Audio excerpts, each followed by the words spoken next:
From West Carthage to the West Wing, the next two nights we feature stories about North Country native Tom Homan's career. Tomorrow we talk policy. Tonight, the personal side of a local man who started in West Carthage and is now working in the most famous building in the world.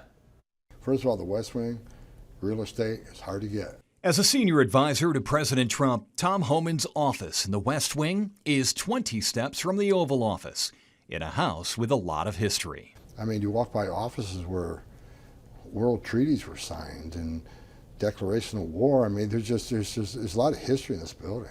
The history, talk to me about your office. Do you know who else has been in your office? Or Henry Kissinger. Someone stopped me the other day because he asked, "Where's your office?" And I said, "Right down here," and I showed him. He goes, "Henry Kissinger's office." That's where Henry Kissinger was.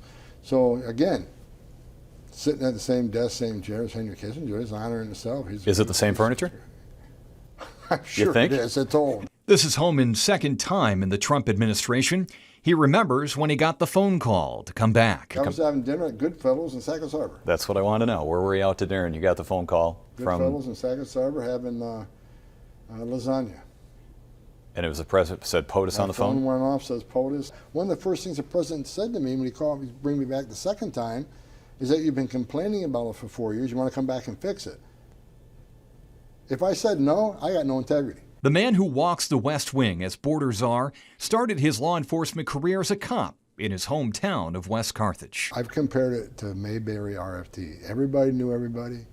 I think every mother in that town spanked me at one time or another. These days, Homan finds himself on national media. Just before our interview, things got intense on MSNBC. They're on a public street. They're on a public street. She said They're on a public street, sir. waiting to respond. You do get a lot of publicity. Do you like it or not? Yeah. Why? Because we need to get the message out of what we're doing. Even the haters. The not-so-friendly media outlets, I actually look forward to doing them. A lot of people approve of the job that you're doing, right? Why do you think that is? I think in the last 4 years they saw an out-of-control border where we know 10.5 million at least came to that border. We know millions were released in the United States. They saw the chaos. They saw when you don't control who comes in, you can't possibly have strong national security. Impossible. On the flip side, there are some people that are going to disagree. They don't approve of your job and what you're doing. Some people hate you. What do you say to them? Because I don't care. I don't care. I'm not running a popularity contest. Wear my shoes for 40 years I've been doing this and tell me I'm wrong.